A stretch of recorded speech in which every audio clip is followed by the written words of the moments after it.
Chapitre 7 Ayrton. La surprise que produisirent ces paroles ne saurait se dépeindre.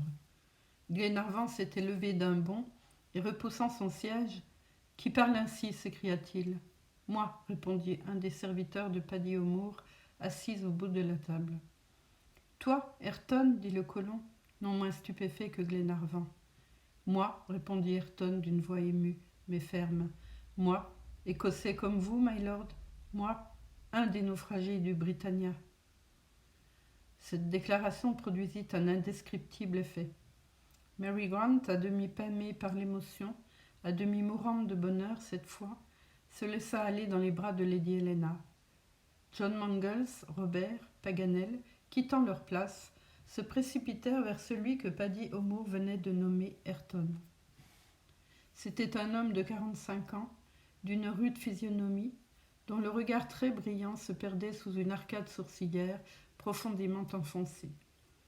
Sa vigueur devait être peu commune, malgré la maigreur de son corps. Il était tout os et tout nerf, et suivant une expression écossaise, il ne perdait pas son temps à faire de la chair grasse. Une taille moyenne, des épaules larges, une allure décidée, une figure pleine d'intelligence et d'énergie, quoique les traits en fussent durs, prévenaient en sa faveur. La sympathie qu'il inspirait était encore accrue par les traces d'une récente misère empreinte sur son visage. On voyait qu'il avait souffert, et beaucoup, bien qu'il parût homme à supporter les souffrances, à les braver, à les vaincre. Glenarvan et ses amis avaient senti cela à première vue. La personnalité d'Ayrton s'imposait dès l'abord.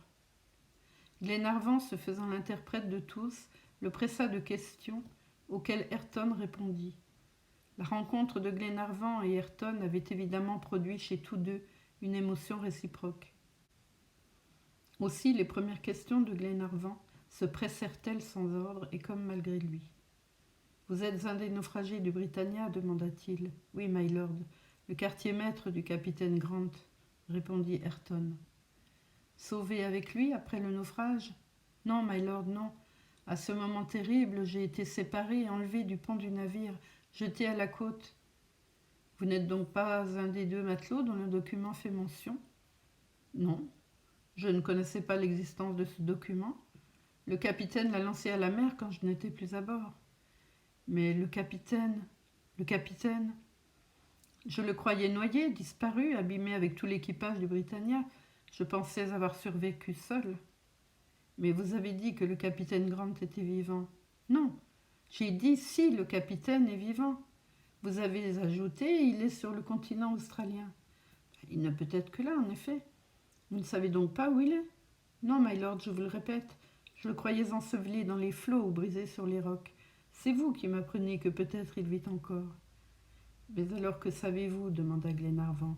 « Ceci seulement. Si le capitaine Grant est vivant, il est en Australie. »« Où donc a eu lieu le naufrage » dit alors le major McNabbs.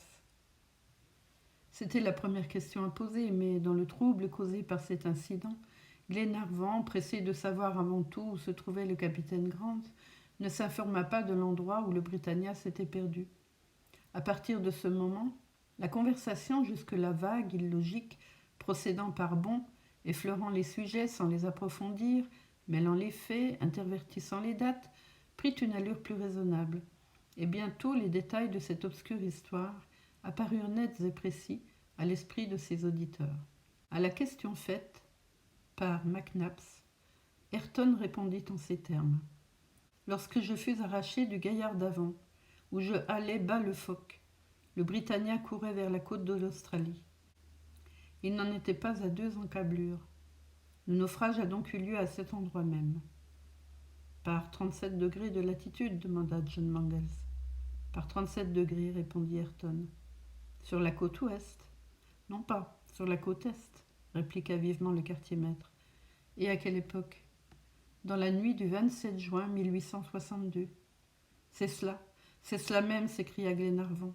« Vous voyez donc bien, mylord, ajouta Ayrton, que j'ai pu justement dire « Si le capitaine Grant vit encore, c'est sur le continent australien qu'il faut le chercher, non ailleurs. » « Et nous le chercherons, et nous le trouverons, et nous le sauverons, mon ami » s'écria Paganel.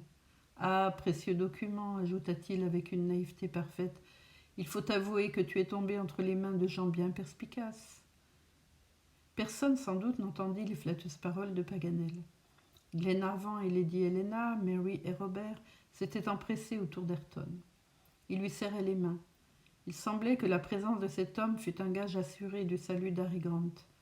Puisque le matelot avait échappé au danger du naufrage, pourquoi le capitaine ne se serait-il pas tiré sain et sauf de cette catastrophe? Ayrton répétait volontiers que le capitaine Grant devait être vivant comme lui. Où, il ne saurait le dire, mais certainement sur ce continent. Il répondait aux 1000 questions dont il était assailli avec une intelligence et une précision remarquables. Miss Mary, pendant qu'il parlait, tenait une de ses mains dans les siennes. C'était un compagnon de son père, ce matelot, un des marins du Britannia. Il avait vécu près d'Harry Grant, courant avec lui les mers, bravant les mêmes dangers. Mary ne pouvait détacher ses regards de cette rude physionomie et pleurait de bonheur. Jusqu'ici, personne n'avait eu la pensée de mettre en doute la véracité et l'identité du quartier-maître.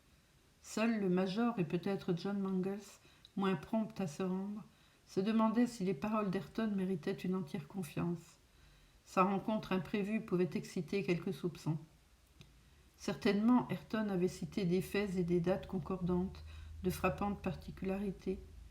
Mais les détails, si exacts qu'ils soient, ne forment pas une certitude, et généralement, on l'a remarqué, le mensonge s'affirme par la précision des détails.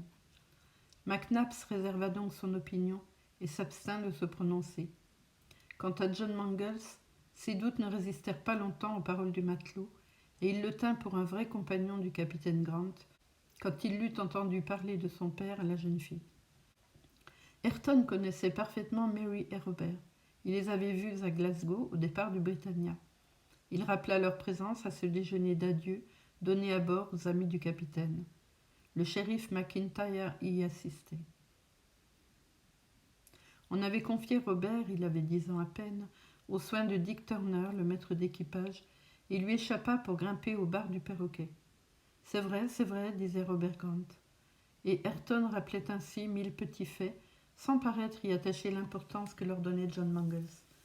Et quand il s'arrêtait, Mary lui disait de sa douce voix « Encore, monsieur Ayrton, parlez-nous encore de notre père. » Le quartier-maître satisfit de son mieux au désir de la jeune fille. Glenarvan ne voulait pas l'interrompre, et cependant 20 questions plus utiles se pressaient dans son esprit. Mais Lady Helena, lui montrant la joyeuse émotion de Marie, arrêtait ses paroles.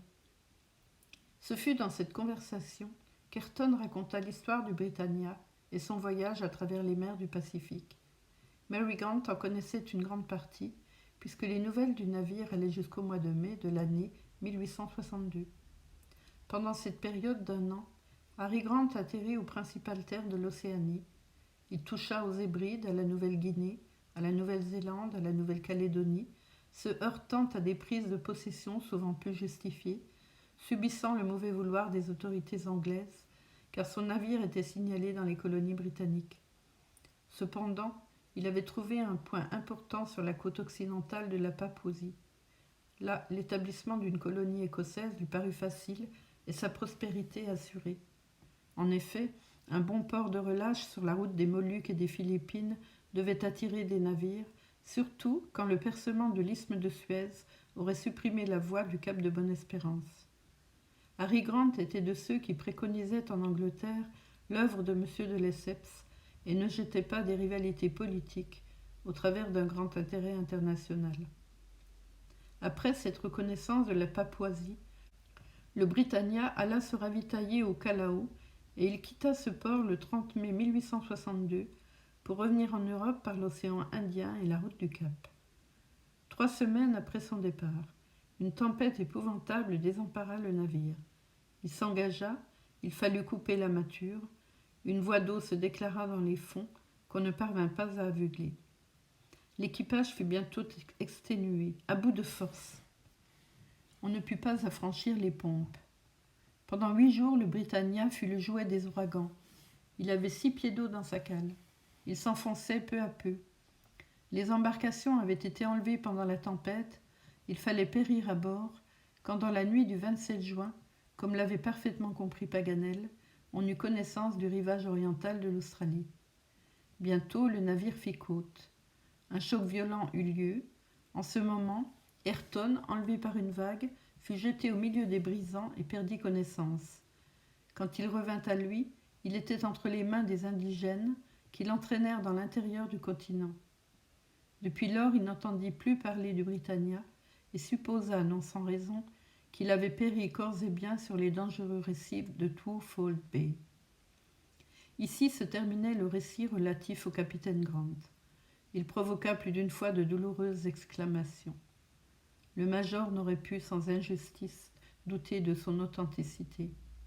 Mais après l'histoire du Britannia, l'histoire particulière d'Ayrton devait présenter un intérêt plus actuel encore. En effet, Grant, on n'en doutait pas, grâce aux documents, avait survécu au naufrage avec 2 de ses matelots, comme Ayrton lui-même. Du sort de l'un, on pouvait raisonnablement conclure au sort de l'autre. Ayrton fut donc invité à faire le récit de ses aventures. Il fut très simple et très court. Le matelot naufragé, prisonnier d'une tribu indigène, se vit emmener dans ces régions intérieures arrosées par le Darling, c'est-à-dire à 400 milles au nord du 37e parallèle. Là, il vécut fort misérable, parce que la tribu était misérable elle-même, mais non maltraitée. Ce furent 2 longues années d'un pénible esclavage. Cependant, l'espoir de recouvrer sa liberté le tenait au cœur. Il épiait la moindre occasion de se sauver, bien que sa fuite dût le jeter au milieu de dangers innombrables. Une nuit d'octobre 1864, il trompa la vigilance des naturels et disparut dans la profondeur de forêts immenses. Pendant un mois, vivant de racines, de fougères comestibles, de gommes de mimosa, il erra au milieu de ces vastes solitudes, se guidant le jour sur le soleil, la nuit sur les étoiles, souvent abattu par le désespoir. Il traversa ainsi des marais, des rivières, des montagnes, toute cette portion inhabitée du continent que de rares voyageurs ont sillonné de leurs hardis itinéraires. Enfin, mourant, épuisé, il arriva à l'habitation hospitalière de Paddy O'Moore, où il trouva une existence heureuse en échange de son travail. « Et si Ayrton se loue de moi, dit le colon irlandais, quand ce récit fut achevé, je n'ai qu'à me louer de lui. C'est un homme intelligent, brave, un bon travailleur, et s'il lui plaît, la demeure de Paddy O'Moore sera longtemps la sienne. » Ayrton remercia l'Irlandais d'un geste, et il attendit que de nouvelles questions lui fussent adressées. Il se disait cependant que la légitime curiosité de ses auditeurs devait être satisfaite. À quoi eût-il répondu désormais, qui n'eût été 100 fois dit déjà? Glenarvan allait donc ouvrir la discussion sur un nouveau plan à combiner, en profitant de la rencontre d'Ayrton et de ses renseignements, quand le major, s'adressant au matelot, lui dit « Vous étiez quartier-maître à bord du Britannia ?»« Oui, répondit Ayrton sans hésiter. Mais comprenant qu'un certain sentiment de défiance, un doute, si léger qu'il fût, avait dicté cette demande au major, il ajouta « J'ai d'ailleurs sauvé du naufrage mon engagement à bord. » Et il sortit immédiatement de la salle commune pour aller chercher cette pièce officielle. Son absence ne dura pas 1 minute, mais Paddy O'Moore eut le temps de dire « My lord, je vous donne Ayrton pour un honnête homme. Depuis 2 mois qu'il est à mon service, je n'ai pas un seul reproche à lui faire. Je connaissais l'histoire de son naufrage et de sa captivité. C'est un homme loyal, digne de toute votre confiance. » Glenarvan allait répondre qu'il n'avait jamais douté de la bonne foi d'Ayrton, quand celui-ci rentra et présenta son engagement en règle. C'était un papier signé des armateurs du Britannia et du capitaine Grant, dont Mary reconnut parfaitement l'écriture. Il constatait que Tom Ayrton, matelot de première classe, était engagé comme quartier-maître à bord du 3-mâts Britannia de Glasgow. Il n'y avait donc plus de doute possible sur l'identité d'Ayrton, car il eût été difficile d'admettre que cet engagement fût entre ses mains et ne lui appartint pas. « Maintenant, dit Glenarvan, je fais appel au conseil de tous, et je provoque une discussion immédiate sur ce qu'il convient de faire. Vos avis, Ayrton, nous seront particulièrement précieux, et je vous serai fort obligé de nous les donner. » Ayrton réfléchit quelques instants, puis il répondit en ces termes. « Je vous remercie, my lord, de la confiance que vous avez en moi, et j'espère m'en montrer digne. J'ai quelques connaissances de ce pays, des mœurs des indigènes, et si je puis vous être utile, bien certainement, répondit Glenarvan. Je pense comme vous, répondit Ayrton, que le capitaine Grant et ses 2 matelots ont été sauvés du naufrage. Mais puisqu'ils n'ont pas gagné les possessions anglaises, puisqu'ils n'ont pas reparu, je ne doute pas que leur sort n'ait été le mien et qu'ils ne soient prisonniers d'une tribu de naturels. Vous répétez là, Ayrton, les arguments que j'ai déjà fait valoir, dit Paganel. Les naufragés sont évidemment prisonniers des indigènes, ainsi qu'ils le craignaient. Mais devons-nous penser que, comme vous, ils ont été entraînés au nord du 37e degré? C'est à supposer, monsieur, répondit Ayrton. Les tribus ennemies ne demeurent guère dans le voisinage des districts soumis aux Anglais. Voilà qui compliquera nos recherches, dit Glenarvan, assez déconcerté. Comment retrouver les traces des prisonniers dans l'intérieur d'un aussi vaste continent? Un silence prolongé accueillit cette observation. Lady Helena interrogeait souvent du regard tous ses compagnons, sans obtenir une réponse. Paganel lui-même restait muet contre son habitude. Son ingéniosité ordinaire lui faisait défaut. John Mangles arpentait à grands pas la salle commune, comme s'il eût été sur le pont de son navire, et dans quelque embarras. « Et vous, monsieur Ayrton, dit alors Lady Helena au matelot, que feriez-vous » ? « Madame, répondit assez vivement Ayrton, je me rembarquerai à bord du Duncan, et j'irai droit au lieu du naufrage. Là, je prendrai conseil des circonstances, et peut-être des indices que le hasard pourrait fournir. » « Bien, dit Glenarvan, seulement il faudra attendre que le Duncan soit réparé. »« Ah, vous avez éprouvé des avaries » demanda Ayrton. « Oui, répondit John Mangles. « Grave ?»« Non, mais elles nécessitent un outillage que nous ne possédons pas à bord. Une des branches de l'hélice est faussée et ne peut être réparée qu'à Melbourne. »« Ne pouvez-vous aller à la voile » demanda le quartier-maître. « Si, mais pour peu que les vents contrarient le Duncan, il mettrait un temps considérable à gagner Twofold Bay, et en tout cas, il faudra qu'il revienne à Melbourne. »« Eh bien qu'il y aille à Melbourne » s'écria Paganel, « et allons sans lui à la baie Twofold. »« Et comment » demanda John Mangles.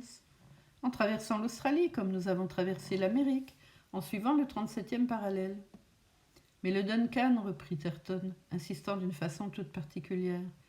Le Duncan nous rejoindra, ou nous rejoindrons le Duncan, suivant le cas. Le capitaine Grant est-il retrouvé pendant notre traversée? Nous revenons ensemble à Melbourne. Poursuivons-nous au contraire nos recherches jusqu'à la côte? Le Duncan viendra nous y rejoindre. Qui a des objections à faire à ce plan? Est-ce le major?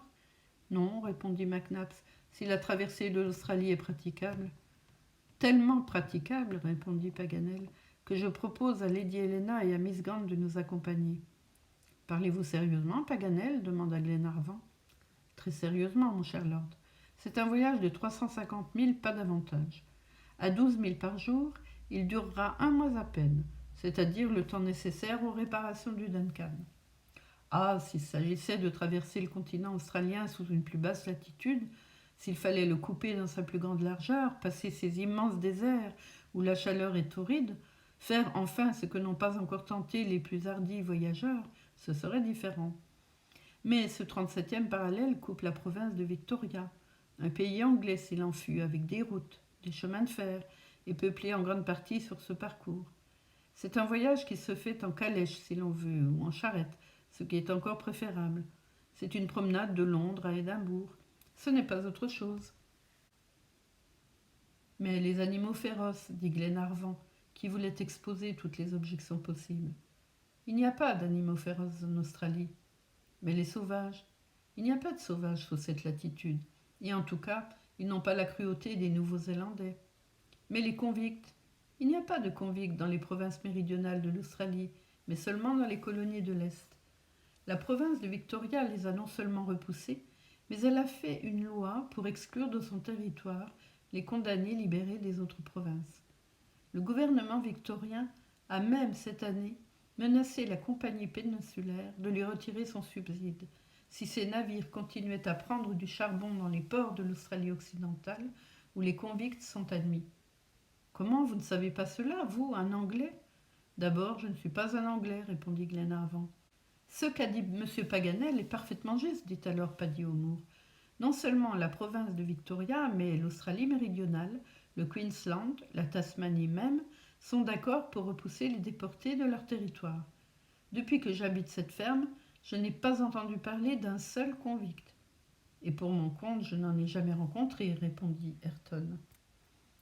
Vous le voyez, mes amis, reprit Jacques Paganel, très peu de sauvages, pas de bêtes féroces, point de convicts. Il n'y a pas beaucoup de contrées de l'Europe dont on pourrait en dire autant. Eh bien, est-ce convenu? Qu'en pensez-vous, Helena demanda Glenarvan. Ce que nous pensons tous, mon cher Edward, répondit lady Helena, se tournant vers ses compagnons. En route, en route.